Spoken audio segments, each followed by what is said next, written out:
una sonrisa que persiste más allá de la muerte, un aplauso que nunca llegó a sonar, y un nombre que aún tiembla en los márgenes de un viejo programa de teatro. A veces, lo más aterrador no es el crimen, sino el silencio que lo sigue. Antes de comenzar, cuéntame desde dónde estás escuchando esta historia. ¿Y qué hora es allí? Escríbelo en los comentarios. Prepárate, porque la historia está ya a punto de empezar. Fue durante una de aquellas tardes grises de febrero, cuando la lluvia no se atreve aún a ser tempestad y el aire huele a carbones vencidos, que Holmes, quien permanecía reclinado en su sillón habitual, hojeando distraídamente un tratado alemán sobre criminalística rural, alzó de pronto la vista y me extendió una misiva lacrada con gesto seco. «Observe, Watson», dijo con su tono más neutro. Una voz del pasado, disfrazada de cortesía teatral. Tomé el sobre, cuyo reverso ostentaba un emblema dorado con máscaras trágicas y cómicas entrelazadas, y al desplegar el papel interior, me encontré con una caligrafía firme, algo afectada, pero inequívocamente refinada. Mi querido Holmes, han transcurrido más años de los que desearía desde nuestra última colaboración en condiciones, digamos, poco teatrales. Me atrevo ahora a invocar aquella vieja deuda de silencio compartido, no para exponer un misterio, sino para invitarle cordialmente a la representación de esta noche en el Teatro Lanston, su presencia y la de su inestimable amigo el doctor Watson serían para mí un honor incalculable. Atentamente, Sir Basil Mortlake. «¿Mortlake?», exclamé. «¿El actor?». «El mismo. Aunque antes de que adoptara su actual nombre artístico, lo conocí bajo circunstancias bastante más comprometidas. Lo que Holmes no dijo entonces, pero que pude leer en la pausa prolongada entre sus palabras, fue que aquella antigua deuda entre ambos no había sido completamente saldada. Así pues, esa misma noche, tras una cena frugal y sin más preámbulo que el sonido de los carruajes en la calle Baker, nos dirigimos hacia el Langston Theatre, sin imaginar que tras el telón no nos aguardaba solo arte, sino muerte. El Teatro Langston, aunque de dimensiones modestas en comparación con los colosos del West End, conservaba una dignidad sobria que hablaba de tiempos en que el drama se pronunciaba con la voz y no con los decorados. A nuestra llegada, un ujier de aspecto cadavérico nos condujo al palco reservado por Sir Basil. Holmes, como era su costumbre, permaneció absorto en sus propios pensamientos, aunque yo noté que sus ojos se deslizaban, con aparente desinterés, sobre los asistentes, las cortinas mal dobladas y hasta sobre un ventilador en el techo, cuyas aspas parecían moverse en compás con la tensión ambiental. La función dio inicio con una obra de intriga pasional titulada El juramento del ahorcado, escrita por un tal Cecil Wainwright. Los actores, entre ellos el propio Mortlake, en el papel de un juez atormentado por su conciencia, desarrollaban su papel con talento evidente. Sin embargo, transcurridos apenas 15 minutos, advertí que Holmes no miraba el escenario. «Watson», susurró sin apartar la vista del palco opuesto, situado justo frente al nuestro. «¿Ha reparado usted en aquella dama vestida de terciopelo malva, sentada hasta a la izquierda del palco número 7? Seguí su mirada y observé a una mujer elegante, de porte altivo y expresión serena. Sin embargo, había en su quietud una cualidad que de inmediato me incomodó. «No se ha movido en lo absoluto», murmuré, «ni siquiera durante el momento en que el reo grita «¡Inocente!». «Exactamente», respondió Holmes. «No ha parpadeado siquiera cuando Mortlake se arrodilló en súplica, ni ha esbozado la menor expresión durante los momentos más desgarradores. Esa mujer, Watson, no está actuando». Al oír esas palabras, un estremecimiento me recorrió la espina dorsal, sin que supiera aún si era por lo que Holmes insinuaba, o por algo más profundo que aún no sabía cómo nombrar. La obra concluyó con una escena de expiación teatralmente poderosa. El juez, abrumado por la culpa, se arroja simbólicamente contra un muro invisible, implorando perdón a la esposa del condenado. El público, conmovido, estalló en aplausos sinceros, algunos incluso con lágrimas en los ojos. Pero mientras las palmas se encendían en el aire y los vítores llenaban la sala, Holmes no se movió. Yo tampoco. Observe ahora, Watson, musitó, su voz apenas perceptible entre los vítores. Todos se ponen en pie, salvo ella. Miré al palco número 7. La dama continuaba en la misma postura, erguida, inmóvil, las manos sobre el regazo, el rostro levemente inclinado. Si no hubiese sido por la tenue sonrisa que se insinuaba en la comisura de sus labios, habría podido creerse que dormitaba. Quizás se haya desmayado, aventuré con una voz que yo mismo no reconocí por su tono trémulo. O quizá, Watson, haya finalizado su función antes que los demás.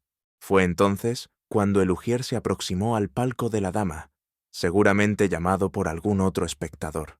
Lo vimos tocar su hombro, inclinarse para hablarle al oído, y luego retroceder bruscamente, pálido como un lienzo sin pintar. En cuestión de minutos, la función se transformó en murmullo, y el murmullo en espanto. Un médico presente en la sala fue llamado de inmediato. Holmes descendió sin ser invitado. Yo le seguí. La dama yacía aún en su asiento, inerte pero serena, con esa sonrisa leve que, una vez vista, ya no puede olvidarse. No hay signos de violencia externa, dijo el médico tras un examen superficial. Podría haber sido una muerte natural. Holmes, sin embargo, se inclinó con sumo cuidado y murmuró para sí. Y sin embargo, ¿qué clase de muerte deja una sonrisa como testigo? Aún no lo sabíamos, pero esa sonrisa no era un adorno póstumo. Era un enigma, y como todo enigma, estaba esperando ser descifrado. Acudí tras Holmes con la premura propia del médico que aún confía, ingenuamente, en poder alterar el curso de lo irreversible. Me abrí paso entre el pequeño tumulto que se había formado en torno al palco número 7, y tras una breve y discreta conversación con el médico de guardia, un caballero de modales atentos, aunque sin mayor experiencia forense, me permitieron acceder al cuerpo. La dama, que en vida debió de ser de una elegancia sin afectación, reposaba ahora en una serenidad imperturbable. Su piel conservaba un tono apenas alterado, sin el azul marmóreo que traen consigo los venenos más comunes, ni la rigidez que acompaña a ciertos espasmos fatales. Tampoco había en su cuello marca alguna que indicara asfixia, ni en sus pupilas la dilatación inequívoca de una droga hipnótica. Sin embargo, algo en su postura, más precisamente en la forma sutil en que sus hombros se inclinaban, sugería una entrega, no una caída. Lo que me inquietó sobremanera, sin que pudiera explicarlo en términos estrictamente fisiológicos, fue aquella sonrisa leve, apenas esbozada, que aún se insinuaba en sus labios.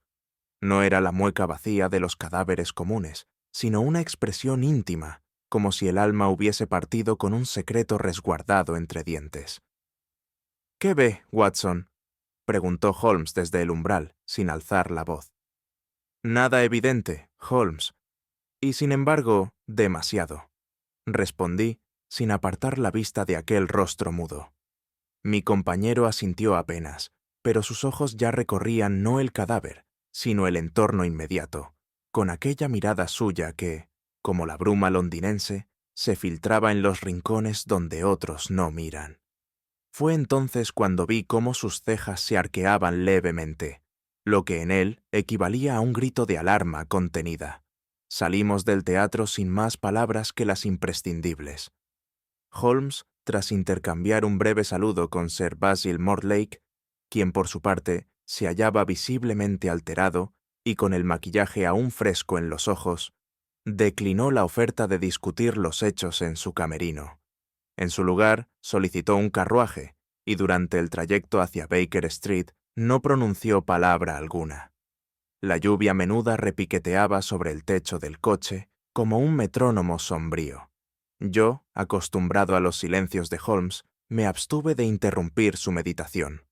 Sabía, por experiencia acumulada a lo largo de los años, que su mente se desplazaba entonces a una velocidad que ningún tren, ni lógica lineal, podía igualar. Finalmente, cuando el gas de las farolas proyectaba ya su luz mortecina sobre la bruma de la calle Baker, Holmes se volvió hacia mí con un gesto de introspección extrañamente humano y dijo: «Watson, nadie sonríe así sin un motivo, ni siquiera en la muerte».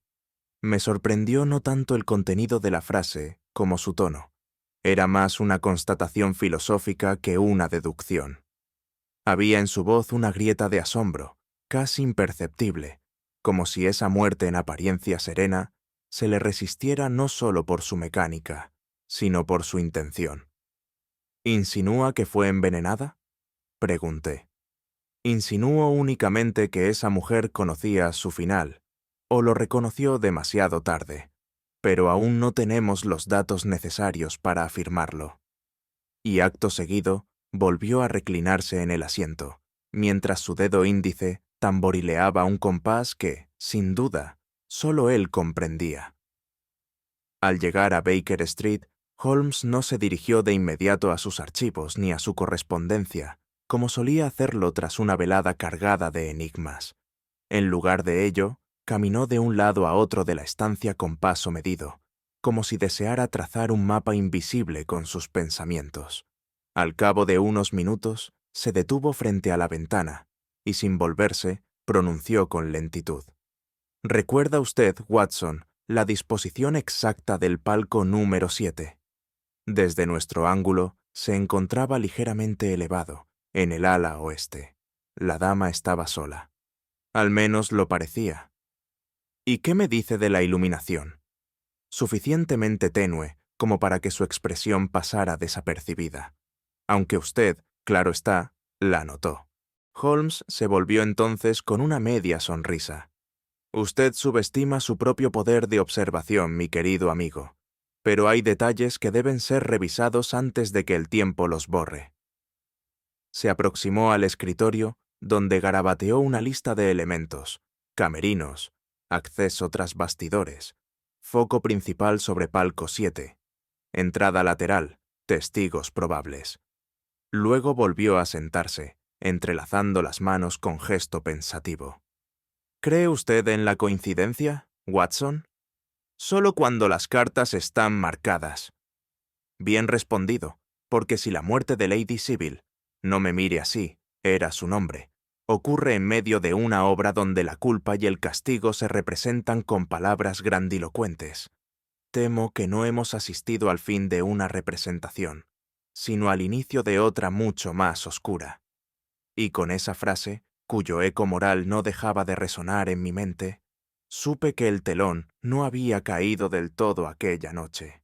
Al día siguiente de la representación, las columnas de sucesos de los principales diarios londinenses ofrecían versiones contradictorias y superficialmente sensacionalistas sobre el fallecimiento de la dama en el palco del Teatro Lanston. El Morning Gazette hablaba de una trágica coincidencia cardíaca, mientras que el Courier insinuaba, con desdén mal disimulado, que la mujer había sucumbido a la emoción dramática con un corazón predispuesto al quebranto.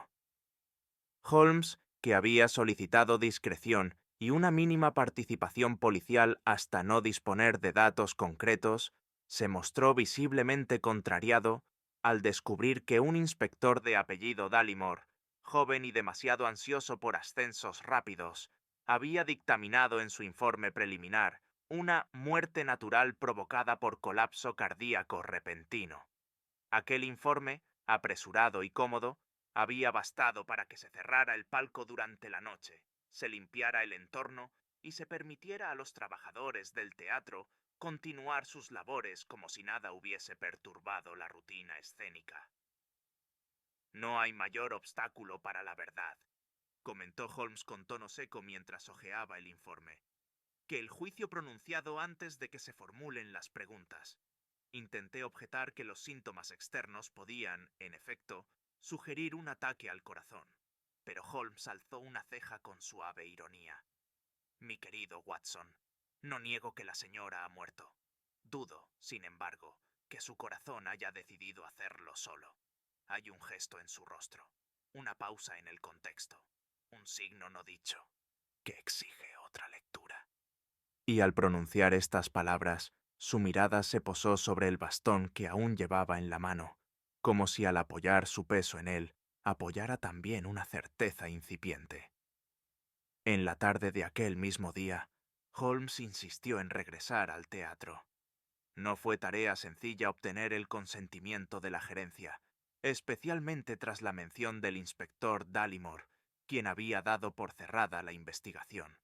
Pero bastó con que Holmes pronunciara su nombre completo, precedido por su ya temido consultor independiente, para que el gerente accediera con una deferencia que bordeaba el nerviosismo. El palco número 7 se hallaba tal como lo recordábamos. La butaca aún conservaba la ligera marca de presión donde el cuerpo de la dama había reposado, y sobre la barandilla de terciopelo se veían, a la luz de la tarde invernal, motas de polvo no removidas. Holmes se agachó frente al asiento, y tras observar con detenimiento el espacio entre los dedos del reposabrazos, me hizo un discreto gesto. ¿Qué ve aquí, Watson? Me incliné. En el extremo del apoyabrazos, entre dos costuras del tapizado, había una pequeña hendidura, imperceptible a simple vista, donde el polvo formaba una figura inusual, un óvalo ligeramente curvado, con un tallo estrecho apenas dibujado. ¿Una flor? Aventuré. Exactamente. El contorno sugiere que una flor, probablemente una gardenia, por la curvatura del tallo y la dimensión del cáliz, estuvo apoyada aquí durante largo rato. Lo notable es que ahora no está. ¿Pudo haberla traído como adorno? Más que adorno, Watson. Símbolo. Las flores, como las palabras, pueden decir mucho según el momento en que se las ofrece, o se las retira. Holmes extrajo una pequeña lupa de su bolsillo interior y examinó el lugar. Luego sacó un frasquito hermético y con una espátula de marfil recogió una muestra minúscula del polvo que rodeaba la forma ausente. No añadió nada más, pero en su rostro vi encenderse ese brillo particular que anunciaba que un detalle, hasta entonces insignificante, acababa de adquirir voz propia. Aquella misma noche, al repasar con Holmes nuestras observaciones del día, noté que conservaba sobre su escritorio una serie de láminas que le había visto utilizar en el pasado para aislar partículas de sustancias orgánicas. Observé con interés cómo, con una pinza metálica y el máximo cuidado, disponía sobre una de las láminas un fragmento de papel de seda que, hasta ese momento, yo no había advertido en su poder. ¿Dónde encontró eso? Pregunté, señalando el diminuto rectángulo. Estaba adherido, casi imperceptiblemente, a la comisura inferior del labio derecho de la difunta. Lo recogí antes de que el médico oficial iniciara su examen. Me pareció fuera de lugar. Tomó entonces una lente más potente y me invitó a observar. Bajo el cristal, el papel mostraba una leve mancha opalina, apenas más densa en el centro. ¿Residuos de maquillaje?, inquirí. Holmes negó con un movimiento de cabeza. Demasiado uniforme. Esto, Watson, me temo, es una emulsión oleosa. Sospecho que se trata de un preparado de tipo tópico, quizá perfumado, aplicado de forma directa. No sería extraño si no fuera por el lugar donde lo hallé, y por su tono blanco, lechoso, casi espectral.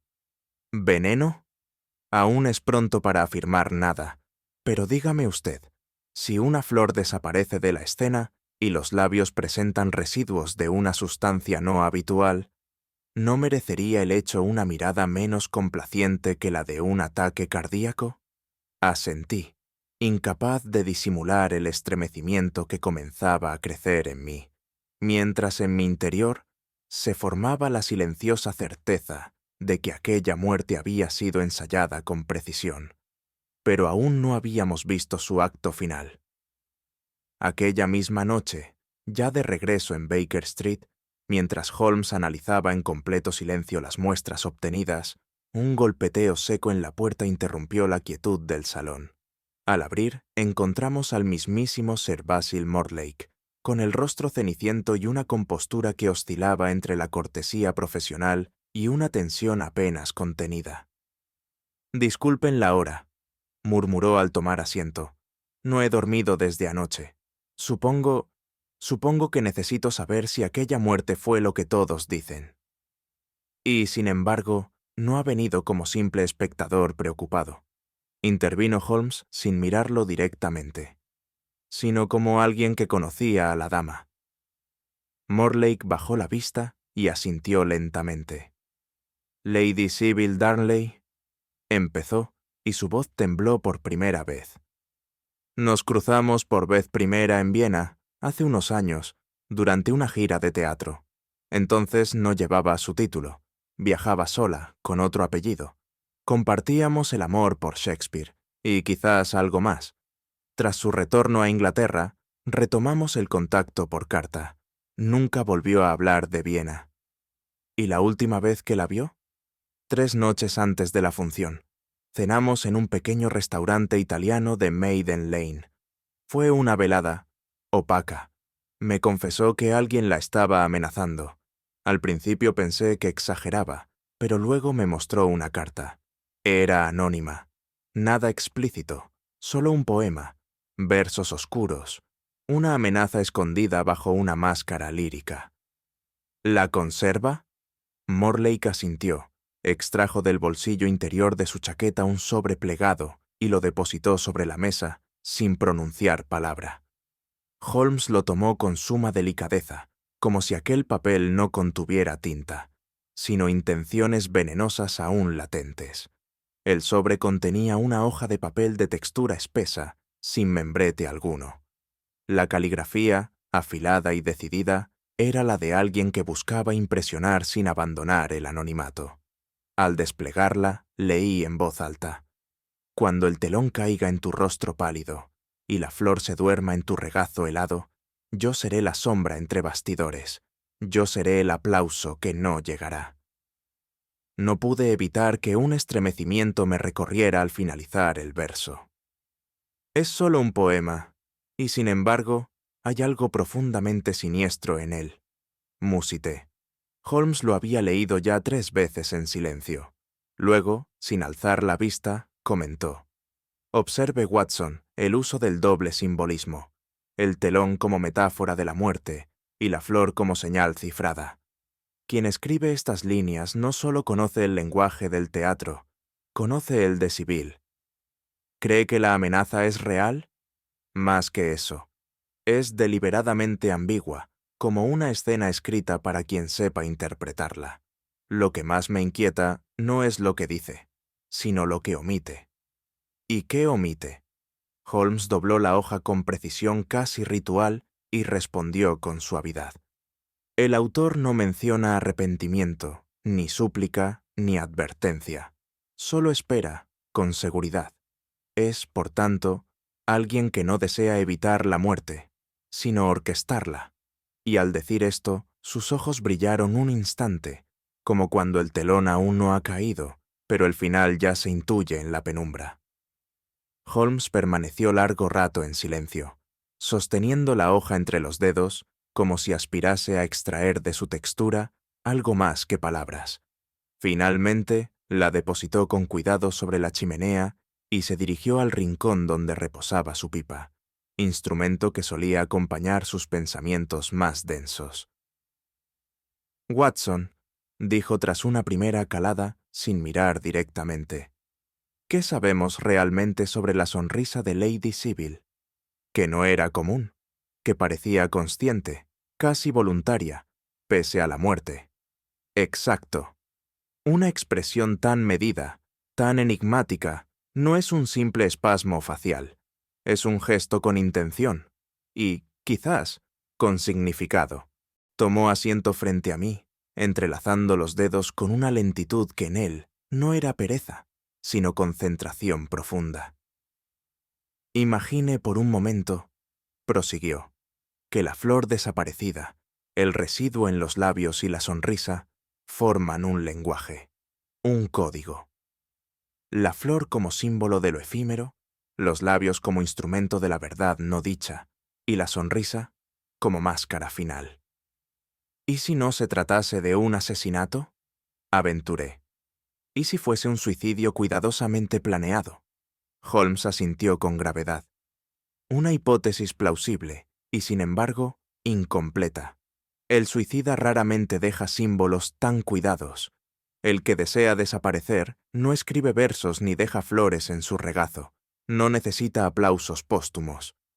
¿Cree, entonces, que alguien quiso que su muerte pareciera un mensaje? Creo que alguien convirtió su muerte en un acto, no en una consecuencia. Nos miramos unos segundos en silencio. Yo comprendía, sin necesidad de que lo dijera, que Holmes no veía en aquella muerte una casualidad, sino una dramaturgia sombría, donde cada gesto había sido colocado como en un guión.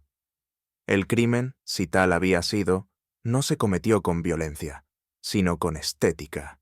Y eso, para Holmes, era una perversión mucho más profunda que el asesinato brutal. La hoja seguía sobre la repisa, doblada como una carta que aún no había terminado de decir lo suyo. Fue idea de Holmes regresar al teatro no como espectadores, sino como observadores. El Lanston, vacío de público pero aún palpitante de voces que no se apagan con los aplausos, nos recibió en un silencio peculiar, el de quienes saben que el arte ha callado, pero no el misterio. El gerente, esta vez más servicial, nos condujo por los pasillos que serpenteaban entre bastidores. Las lámparas de gas proyectaban sombras indecisas sobre los telones plegados y las sogas suspendidas. Holmes se movía con la prestancia de quien no desea llamar la atención, y sin embargo logra que todo se ordene a su alrededor, como piezas en un tablero. Interrogó primero a un tramoyista canoso, cuya memoria era más precisa que su dentadura. El hombre recordaba vagamente a Lady Sybil, aunque no por su presencia escénica, sino por su costumbre de llegar antes del ensayo, sentarse entre las cajas de vestuario y mirar el escenario como si esperase que algo se revelase allí, sin actores, sin público. Luego habló con una modista, quien recordaba haber visto a Lady Sybil conversar en voz baja con uno de los actores secundarios, un tal Edmund Reeves, cuya presencia en la compañía era reciente y cuya discreción le había ganado pocas simpatías. Finalmente, Holmes se detuvo ante una joven utilera, de mirada huidiza, que se limitó a murmurar. La dama del palco venía sola, pero nunca parecía sola. Aquella frase, pronunciada sin intención de dramatismo, dejó en el aire una pregunta que aún no sabíamos formular con claridad. Y Holmes, al oírla, no tomó nota, pero vi cómo sus dedos se crisparon levemente, como si acabara de aferrarse a un cabo invisible. Nos hallábamos todavía entre las bambalinas cuando Holmes pidió hablar con alguno de los actores secundarios que hubiese compartido escena con Morlake en la obra de la noche trágica. Fue así como se nos presentó un joven de nombre Lionel March, apenas salido de la adolescencia, con voz temblorosa y un acento que delataba más ambición que experiencia. Holmes lo observó con una cortesía distante, como si ya supiese que aquel muchacho no poseía información decisiva, pero sí, acaso, un fragmento inadvertido del rompecabezas. Tras intercambiar algunas preguntas sobre la puesta en escena, Holmes inquirió con aparente descuido. ¿Y qué impresión le causa el señor Reeves? El cambio en la expresión de Marzo fue inmediato. Dudó, tragó saliva y respondió. Un actor peculiar, correcto en lo técnico, pero demasiado introspectivo. Ensayaba siempre a solas y nunca dirigía la palabra a nadie fuera de escena, salvo al apuntador, excepto, claro, cuando hablaba con Lady Sybil. Holmes no lo interrumpió, pero algo en su postura se tensó. El joven prosiguió. Una vez, solo una vez, le oí llamarla por un nombre que no figuraba en el reparto, Elise, lo dijo casi en susurro, como si el aire del teatro no debiera oírlo. ¿Y qué hizo ella? No respondió, solo bajó la vista, pero no se ofendió. Fue como si ese nombre les perteneciera solo a ellos, y al pasado. Holmes se volvió lentamente hacia mí, como quien ha oído no una anécdota trivial, sino una clave, y comprendí que en aquel nombre no pronunciado con libertad yacía la sombra de algo que aún no deseaba mostrarse por completo. Solicitamos al gerente poder inspeccionar el camerino asignado a Edmund Reeves bajo el pretexto, nada enteramente falso, de que ciertos detalles personales podían ayudar a aclarar elementos aún vagos del caso. El hombre accedió con un leve encogimiento de hombros, como si se quitase un peso que no sabía que cargaba. Al llegar a la puerta del camerino, Holmes se detuvo de forma repentina. Su mirada descendió no hacia la cerradura, sino al umbral mismo. Allí, en el suelo pulido, se extendía una franja que revelaba una ausencia inquietante. El polvo acumulado en toda la galería se interrumpía justo frente a la puerta, como si alguien hubiese limpiado con una tela o hubiese entrado y salido más de una vez sin querer dejar huella, o queriendo dejarla de otro modo. Watson, murmuró, observe la diferencia sutil entre lo olvidado y lo borrado. La puerta, aunque cerrada con llave, fue abierta sin violencia gracias a la intervención del gerente. En el interior, el orden era excesivo. El mobiliario apenas consistía en un perchero, un espejo rajado en una esquina y un pequeño escritorio.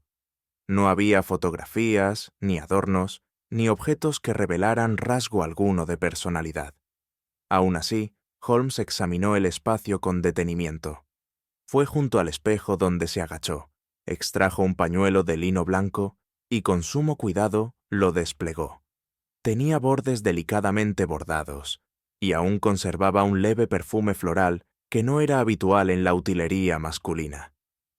«No se perfuma lo que no se desea conservar», murmuró Holmes. «Este camerino fue testigo de un encuentro, y no fue de ensayo». Me miró con expresión sombría, como si lo más importante aún no hubiese salido del telón. Holmes sostenía el pañuelo entre los dedos como quien levanta una carta sin abrir que ha viajado décadas sin destinatario. Lo extendió con parsimonia, sin pronunciar palabra, y lo depositó sobre la superficie desnuda del escritorio del camerino.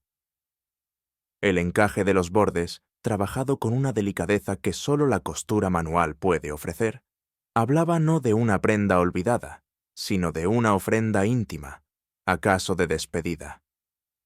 Fue entonces cuando un matiz sutil me asaltó, un aroma leve, floral, de esos que no se imponen, pero que tampoco desaparecen. No era el perfume vulgar de los tocadores londinenses, ni la esencia penetrante que usan las actrices para imponerse desde lejos. Era otra cosa. «Holmes», dije, inhalando con discreción, «este perfume me resulta vagamente familiar. No sabría decir por qué». Mi compañero me miró con una expresión que combinaba ironía y ternura. «Viena, Watson. Salones de mármol, cortinas pesadas y un invierno perpetuo en los gestos. Usted y yo estuvimos allí hace 3 años, cuando el caso del barón von Kleist nos obligó a recorrer los pasillos del Teatro Imperial. ¿Recuerda a la señorita Albrecht?» Lo recordaba. Su figura, sí. Su fragancia, apenas. Pero comprendí entonces lo que Holmes me insinuaba, que aquel perfume, ese mismo, solo podía conseguirse en ciertos distritos vieneses, y que su presencia aquí era una voz extranjera susurrando entre bambalinas. «No se perfuma lo que se ignora», añadió Holmes con tono bajo. «Este pañuelo fue colocado con intención. El recuerdo, como el crimen, también puede tener aroma». Y su mirada se volvió hacia el suelo, como si el camerino ocultase aún un susurro más persistente que el de la memoria. Fue tras un breve silencio que Holmes se agachó, no frente al espejo, sino junto al zócalo de madera que recorría la base del muro, allí donde el suelo de tablas crujía con una frecuencia que no era casual. Con ayuda de su bastón, logró mover ligeramente una de las tablas, cuyas astillas revelaban haber sido forzadas en días recientes. Allí, en ese intersticio angosto y polvoriento, se hallaba enrollado un fragmento de tela pesada, del color característico de los telones de proscenio. Al desplegarlo, reconocimos no un trozo cualquiera, sino una porción rasgada del telón principal del Teatro Langston. Su distintivo bordado dorado aún era visible, aunque manchado por algo que no era polvo. «Una incisión», musitó Holmes señalando el borde irregular de la tela. «No una rotura por accidente, sino un corte deliberado». «¿Por qué ocultarlo aquí?» «Porque el crimen que se comete en escena es aún crimen, aunque se camufle de arte. Alguien quiso desprender un fragmento de la representación, quizás por lo que había quedado en él». Miré más de cerca. En uno de los pliegues había adherido un pequeño hilo rojo, demasiado delgado para pertenecer al telón. Holmes lo recogió con pinzas y lo examinó con su lupa de bolsillo. «Lana teñida, de origen extranjero. Este hilo no proviene del vestuario de esta obra. ¿Y si perteneciera al pasado?» Holmes guardó el hilo en su caja de muestras y musitó. «Entonces el crimen que investigamos comenzó antes de que se abriera el telón, y aún no ha concluido». Salimos del camerino con el peso creciente de lo no dicho. Holmes caminaba por los pasillos como si sus pensamientos flotaran por encima del suelo, y su silencio no era vacío, sino expectativa. Al llegar de nuevo al palco número 7, ahora clausurado por orden administrativa, se detuvo y observó el lugar con una fijeza que me obligó a interrumpir mi propia reflexión. «Watson», dijo en voz baja, «retrocedamos al instante en que la dama aún estaba viva. Descríbame la escena exacta desde nuestro punto de vista». La dama permanecía en el centro del palco, erguida, los brazos reposando sobre el regazo. No reaccionó en ningún momento a la representación. ¿Y los palcos colindantes? Uno estaba vacío. En el otro recuerdo a una pareja de edad avanzada. No miraban hacia ella. Holmes asintió, y tras unos segundos de pausa, añadió con una voz más grave. ¿No le pareció que alguien observaba desde las sombras? La pregunta, tan inesperada como certera, me estremeció. Rebusqué en mi memoria, repasando la velada con nueva luz. Ahora que lo menciona, sí. Hubo un instante, justo antes del monólogo final, en que sentí que algo, o alguien, nos contemplaba no desde el escenario, sino desde detrás del palco. «No es una prueba, pero sí un reflejo», dijo Holmes.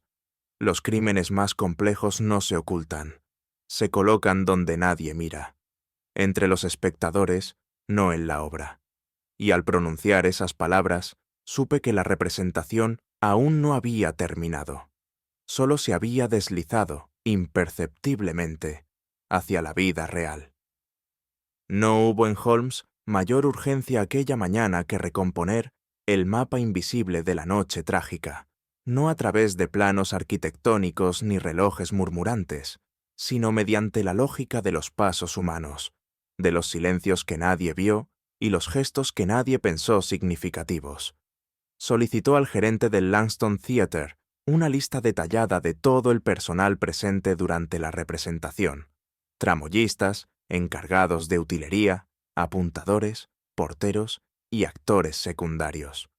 Holmes los interrogó uno a uno, con una cortesía paciente que, lejos de parecer condescendiente, extraía de cada respuesta un destello de utilidad. Yo, que había presenciado más de una decena de estos interrogatorios a lo largo de nuestra colaboración, reconocí en él esa concentración que no se detiene en lo que se dice, sino en lo que no encaja. «Watson», me dijo al concluir la tercera entrevista, «observe que todos parecen recordar con claridad lo que sucedió en escena, pero muestran dudas sobre lo que ocurrió detrás de ella». «No es extraño», respondí. El espectador mira el frente, no ve las cuerdas que mueven el telón. Y sin embargo, el crimen ha sido ejecutado por una mano que conoce tanto la escena como su trastienda. Necesitamos un ojo que haya estado entre ambas. Fue así como Holmes convocó al joven March, el actor menor que ya nos había ofrecido indicios de la relación entre Lady Sybil y el misterioso Reeves. El muchacho, tras reflexionar unos segundos, confesó que había visto a Reeves abandonar su camerino poco antes del tercer acto. Aseguró que no fue por la entrada habitual, sino por una puerta oculta tras los bastidores laterales. «Una trampilla, creo», añadió, con voz casi inaudible. «Nadie la usa, y menos aún en plena función». La mirada de Holmes brilló con esa intensidad que precede al hallazgo verdadero. La existencia de una trampilla tras el telón principal no figuraba en los planos oficiales del teatro. El gerente, sorprendido por la mención, recordó vagamente que en décadas pasadas se había utilizado como acceso técnico a un antiguo pozo de ventilación, ahora en desuso. Nadie, al parecer, la había abierto en años. Holmes exigió inspeccionarla sin demora. La puerta, oculta tras una tela oscura y asegurada por una bisagra de hierro forjado, resistió apenas un instante antes de ceder con un chirrido que sonó, en el silencio del teatro vacío, como el lamento de una verdad reprimida. Al levantarla, un aliento denso y terroso emergió desde las profundidades, no frío como el de un sótano olvidado, sino cálido, como si en su interior alguien hubiese respirado no mucho tiempo atrás.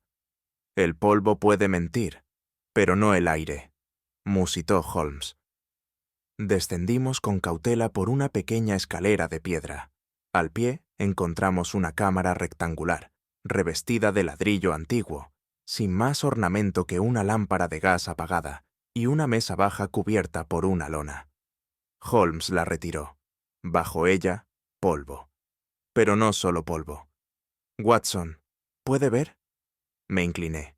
La superficie estaba salpicada de cenizas recientes, cuyas formas vagamente curvas indicaban que allí se había quemado algo de papel.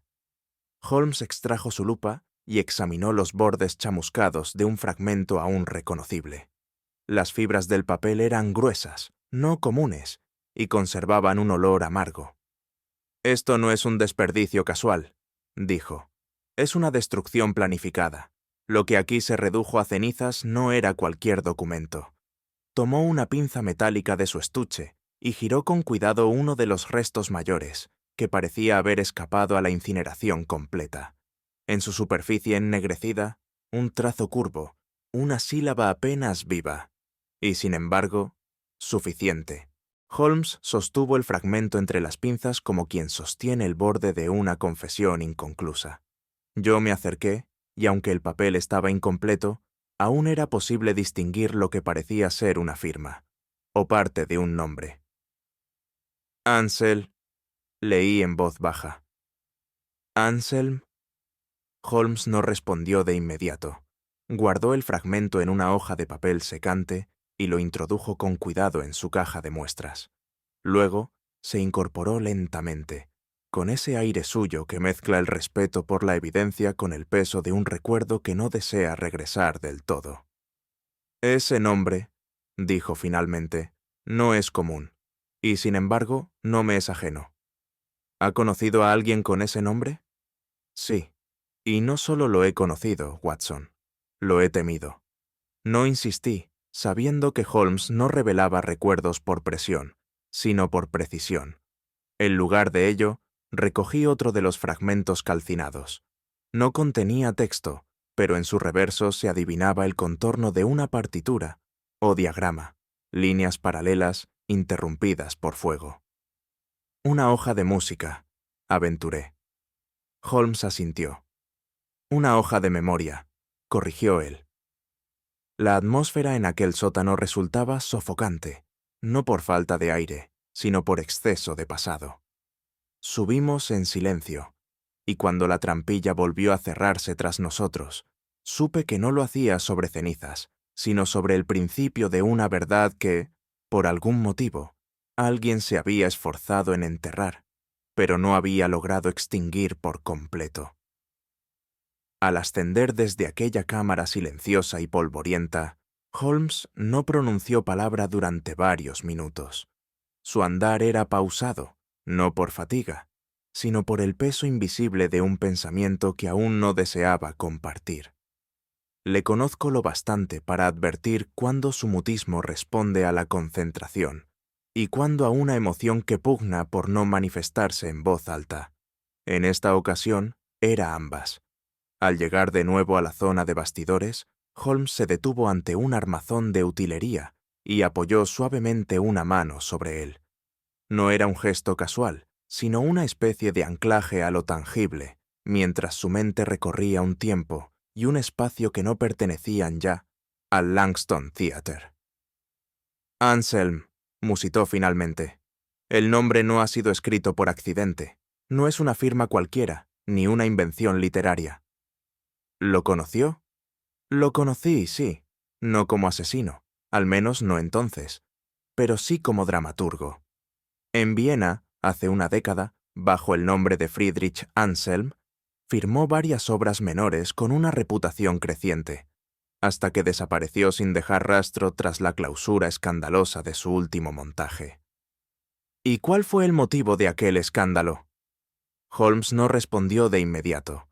Luego, casi con tristeza, dijo: La protagonista de aquella obra murió durante los ensayos, en circunstancias que jamás se esclarecieron.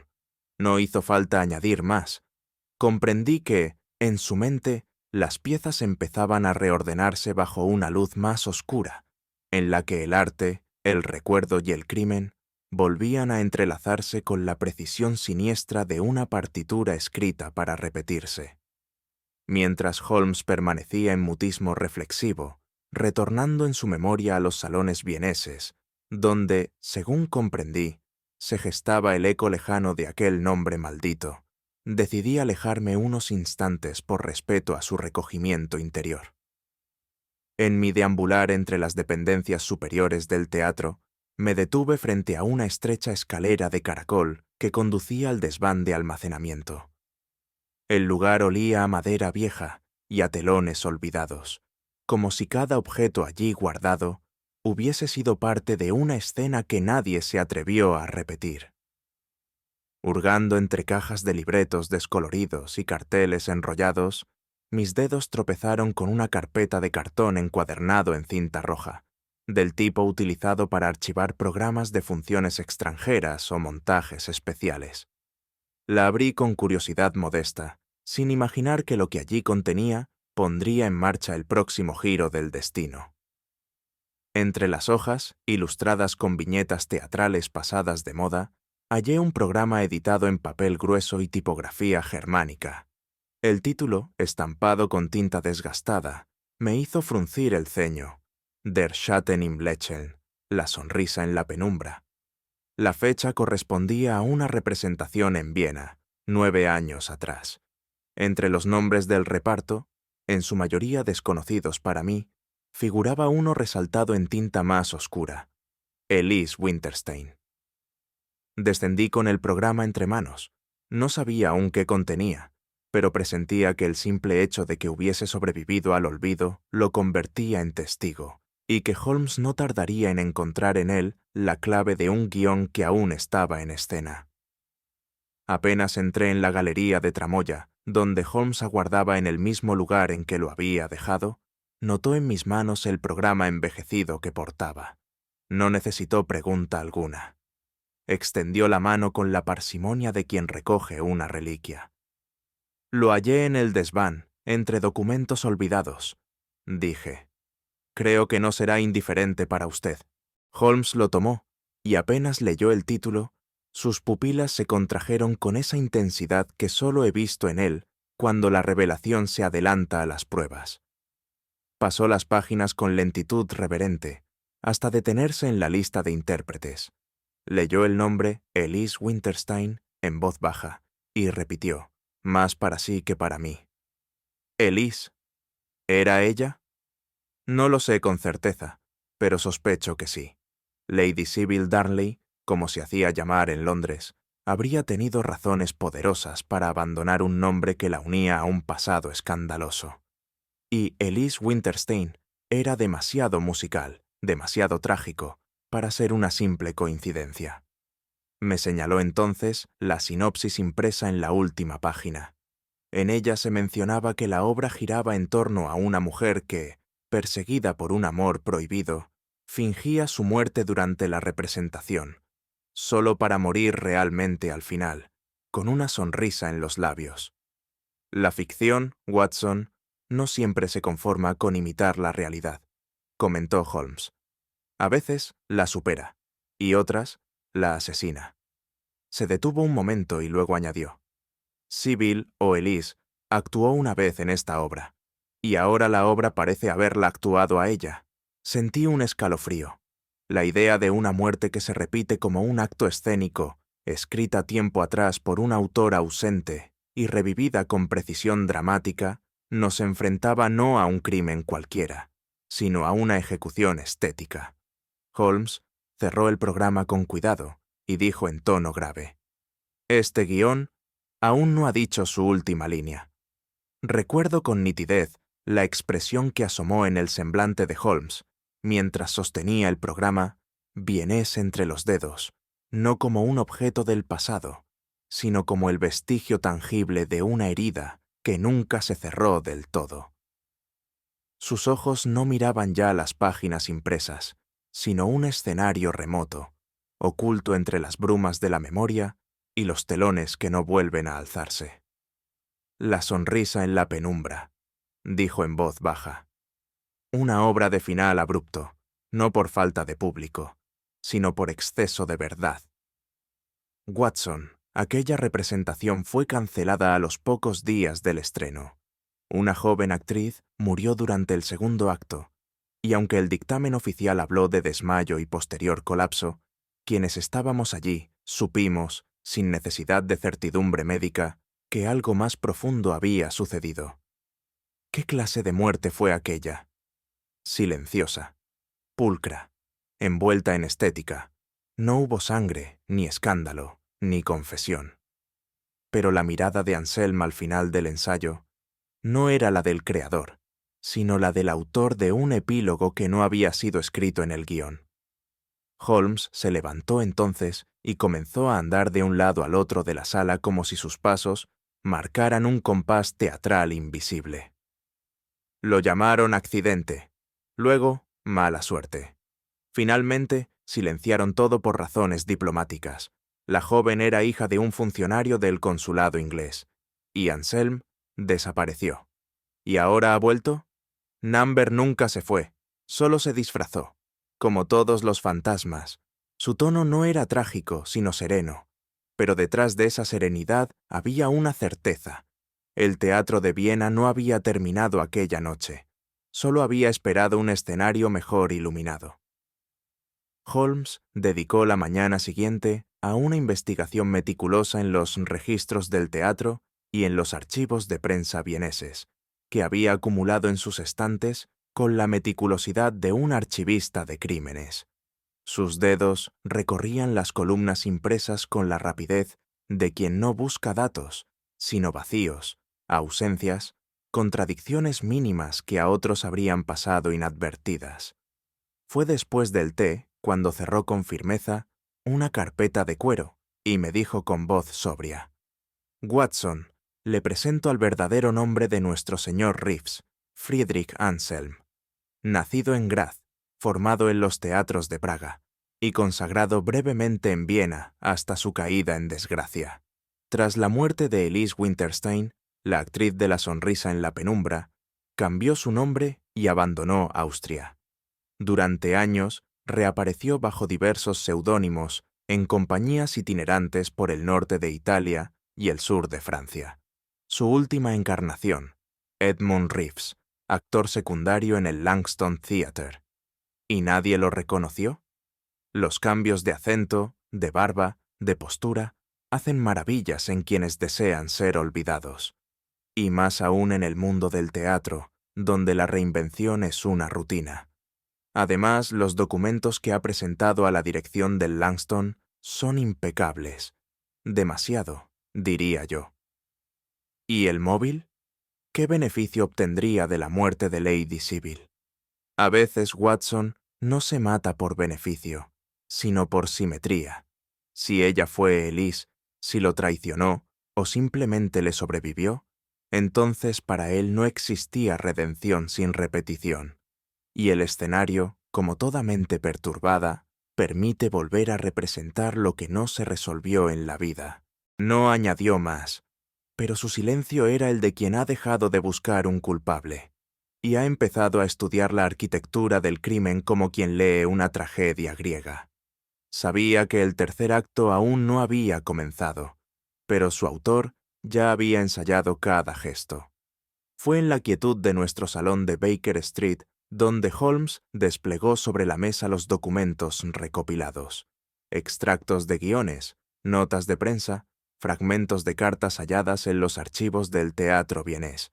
El paralelismo entre la trama de la sonrisa en la penumbra y los últimos días de Lady Sybil resultaba demasiado preciso para ser casual. En la obra original, me explicó Holmes, señalando una página amarillenta por los años, la protagonista, Elise, recibe versos anónimos, flores marchitas y una amenaza que solo ella comprende. En el tercer acto, su personaje muere en escena con una sonrisa, no como resultado del drama, sino como desenlace personal. ¿Y Lady Sybil vivió lo mismo?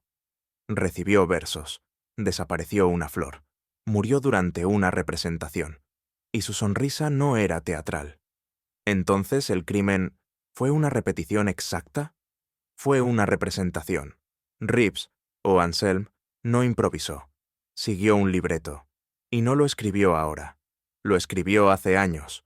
Lo dijo sin énfasis, como quien revela una verdad tan absurda que duele por lo verosímil.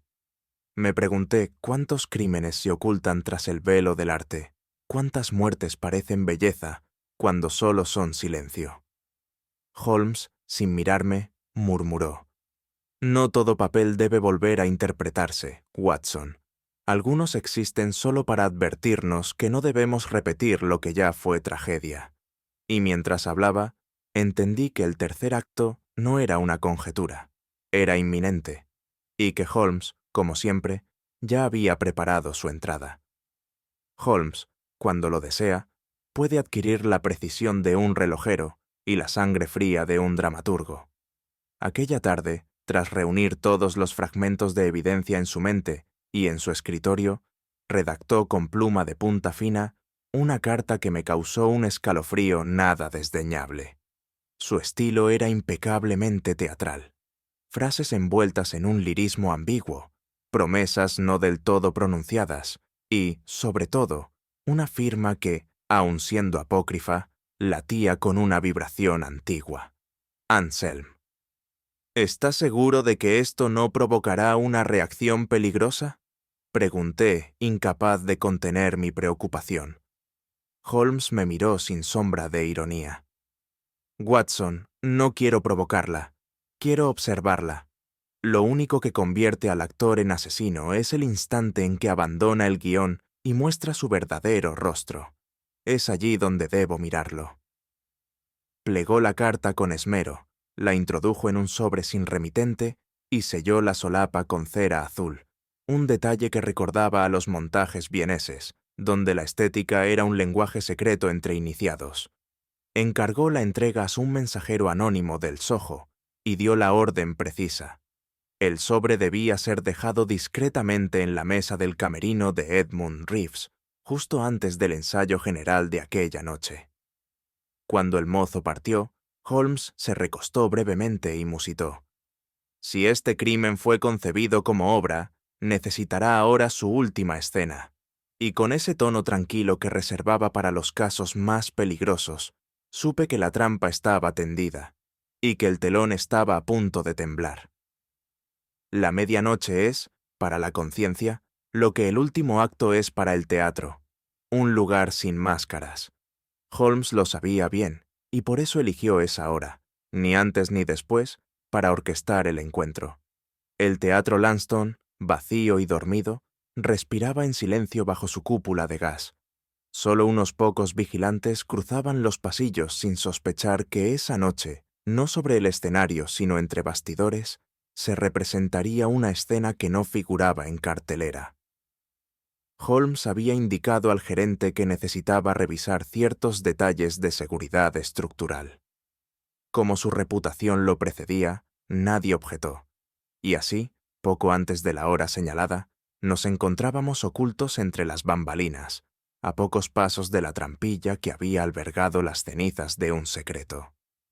Reeves llegó puntual.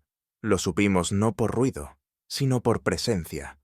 Holmes, sin pronunciar palabra, observó desde la penumbra.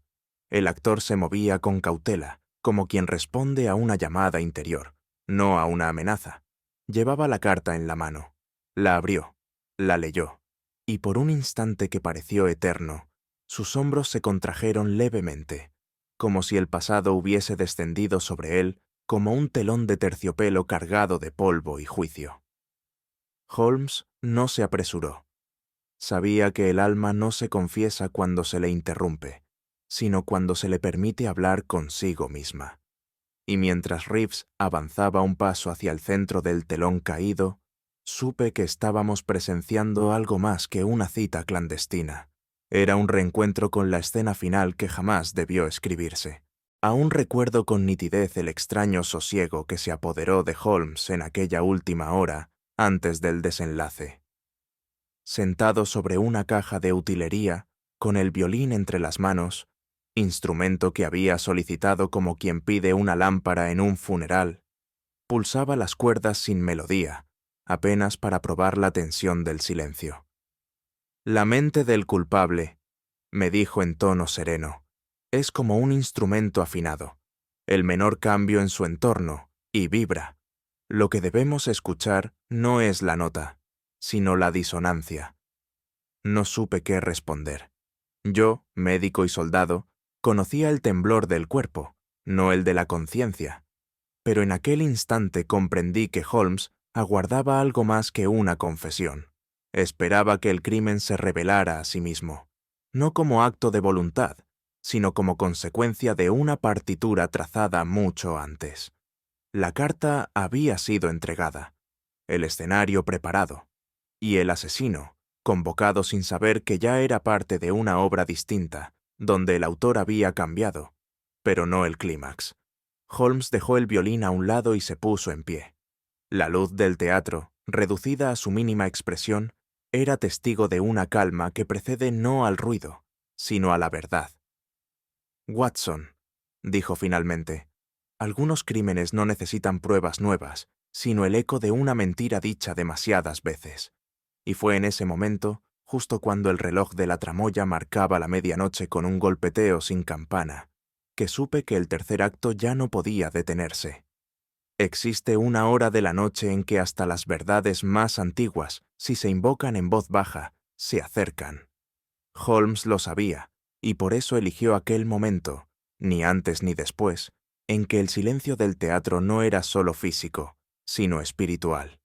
El Lanston, a medianoche, ya no era un edificio, era una caja cerrada de memoria y eco, donde lo no dicho comenzaba a pesar más que lo representado. Holmes se había apostado entre los bastidores, de pie, como una estatua sin pedestal.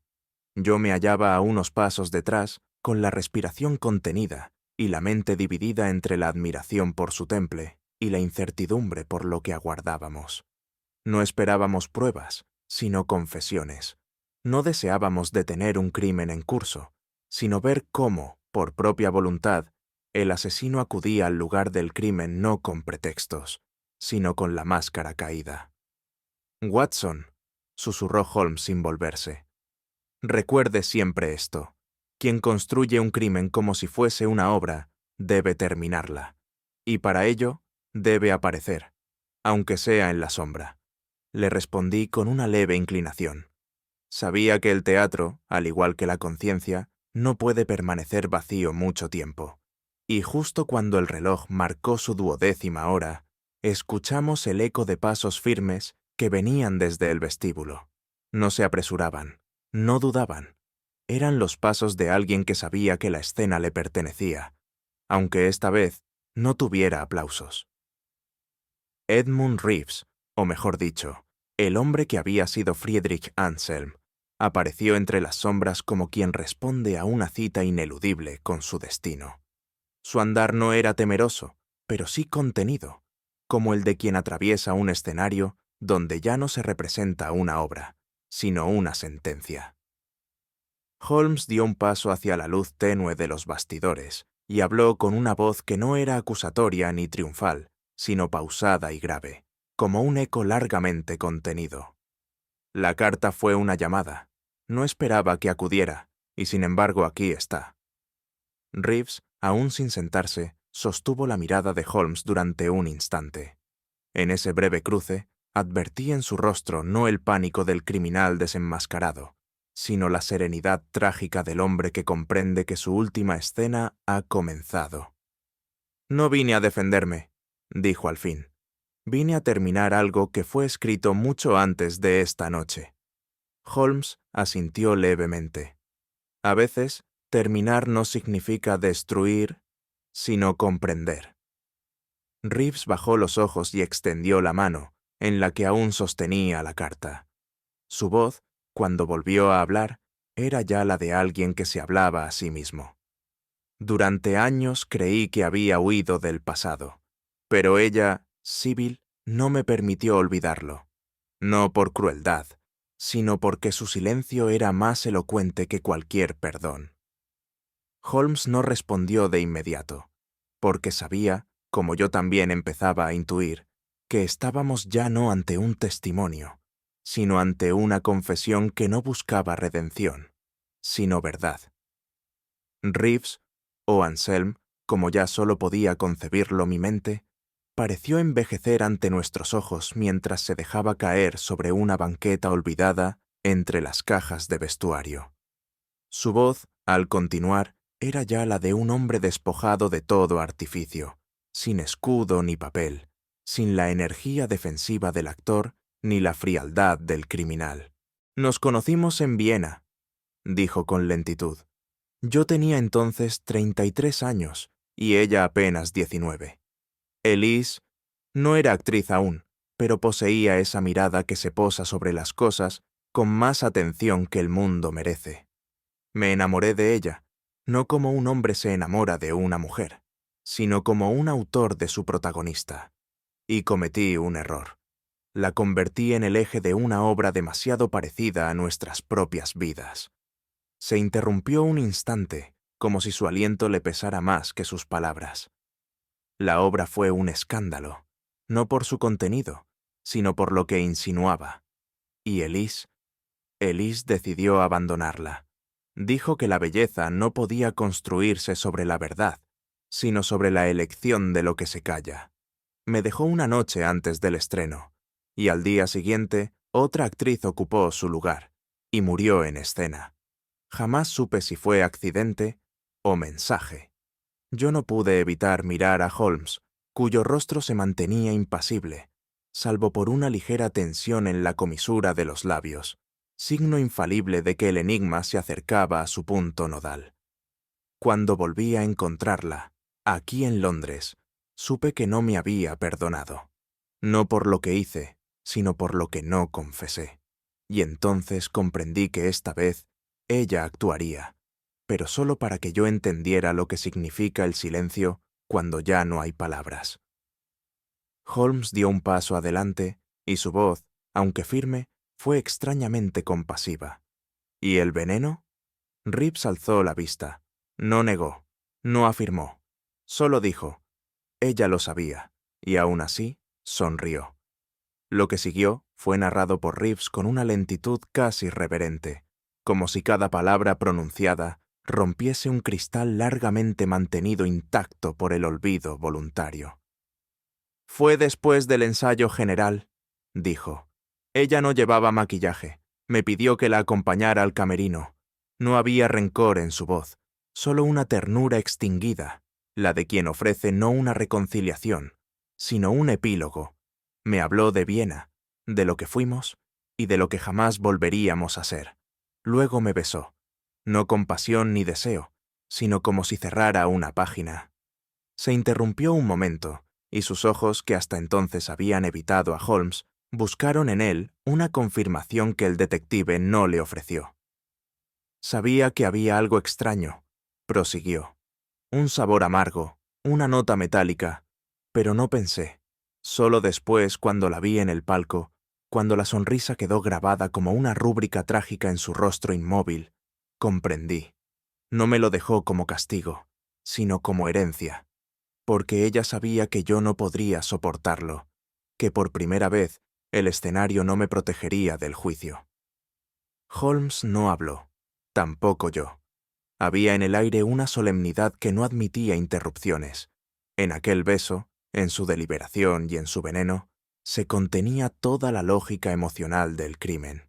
No se trataba de un asesinato en el sentido ordinario, sino de una decisión moral vestida de símbolo. Sybil no buscaba venganza, sino que el pasado no muriera sin justicia. Y ahora, aquella justicia se encontraba encarnada en la figura temblorosa de Reeves, quien había llegado al fin de su propia obra, sin aplausos, sin telón y sin redención. Holmes permaneció inmóvil durante unos segundos tras la confesión.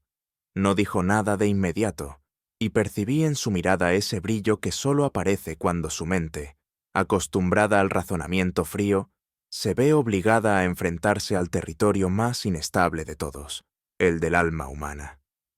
Señor Anselm, dijo al fin con voz pausada, usted ha interpretado muchos papeles, pero este último no ha sido actuado, sino vivido, y como tal, debe tener consecuencias. Reeves no se movió, no rogó, no negó, solo bajó la cabeza como quien acepta, no una sentencia, sino una lógica inevitable. Yo, por mi parte, me sentí dividido. No podía evitar conmoverme ante la tragedia latente de aquel hombre, y sin embargo sabía, como médico y como ciudadano, que el veneno, aunque simbólico, no deja de ser letal. No fue odio, añadió Holmes, casi como para sí mismo, ni codicia, fue teatro, pero ni siquiera el arte exime al alma de su responsabilidad. La justicia no es una obra, es un espejo. Le indicó que lo acompañara. Reeves se levantó con dignidad, como quien sabe que su última escena ya no necesita espectadores. Caminó al lado de Holmes sin grilletes ni escolta, como si lo hiciera por elección, no por captura.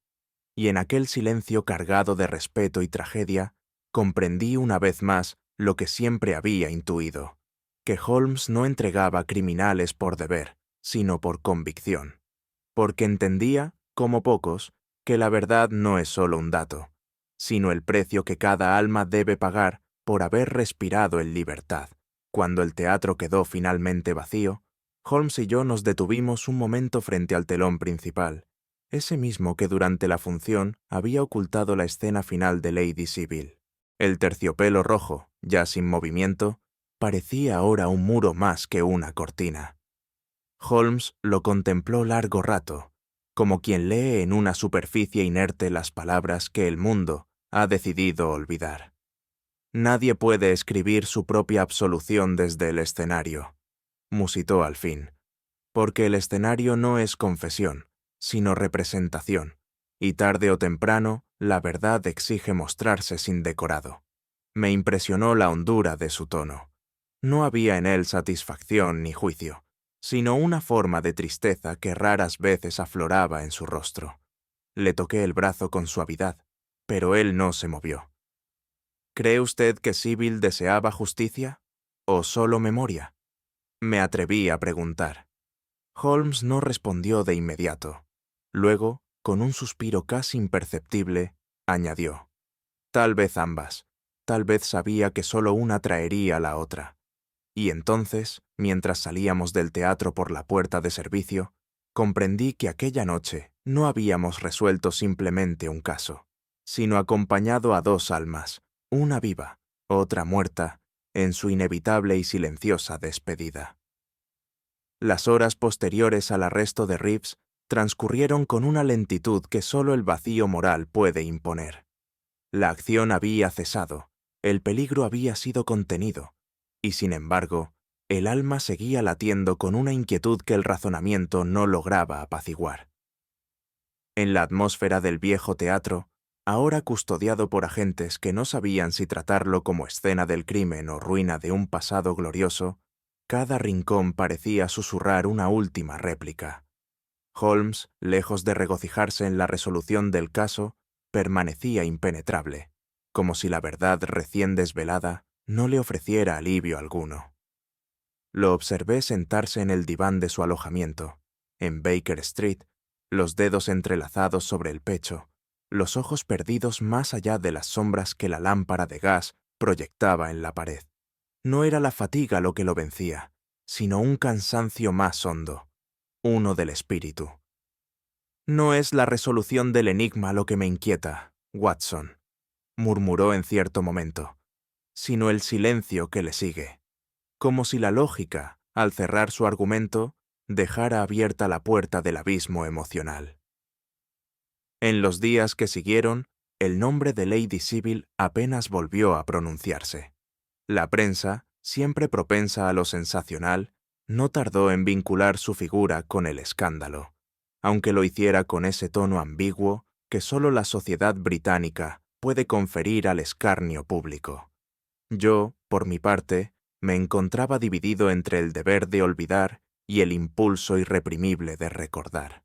Había en aquella mujer una tristeza que no provenía del crimen, sino de un sufrimiento anterior incluso al telón que cayó con su última actuación, y fue entonces, entre el sopor del deber cumplido, cuando el eco del honor resuelto comenzó a hacerse sentir con mayor nitidez.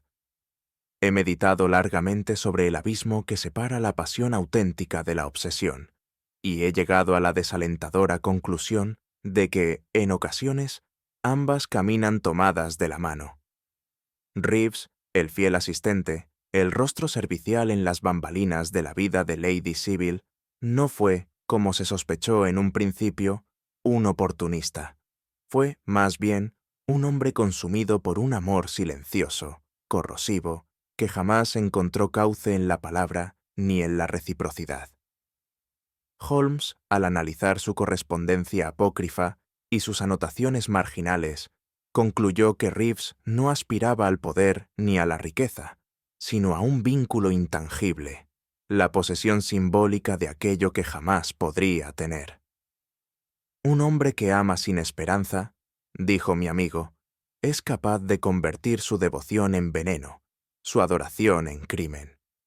Me asombra, todavía, la facilidad con que el ser humano puede disfrazar la ruina de afecto, la manipulación de sacrificio.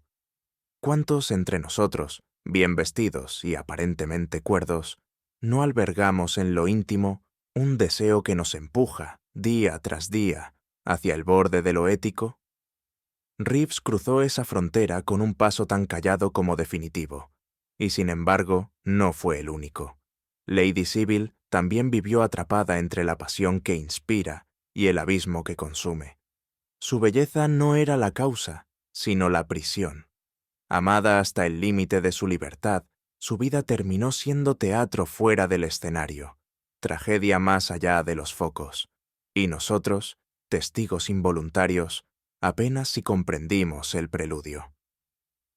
Al tercer día de nuestro retorno a Londres, Holmes me pidió que lo acompañase nuevamente al teatro, esta vez sin comisarios ni criados, sin los murmullos del deber ni las urgencias del proceso penal.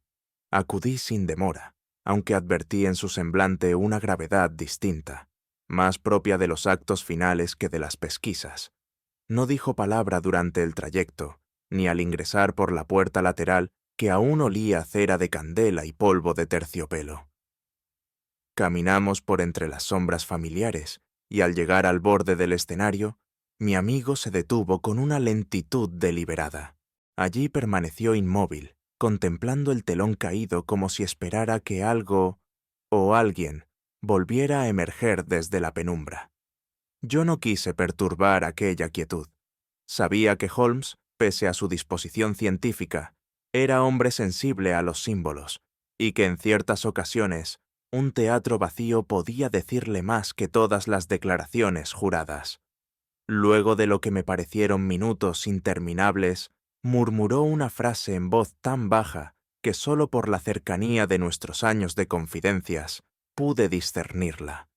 La escena ha terminado, Watson, pero el eco permanece. Aquellas palabras, que podrían parecer mera poesía para oídos poco atentos, encerraban en realidad un juicio moral, no sobre el crimen en sí, que ya había sido desentrañado, sino sobre el destino de las almas implicadas.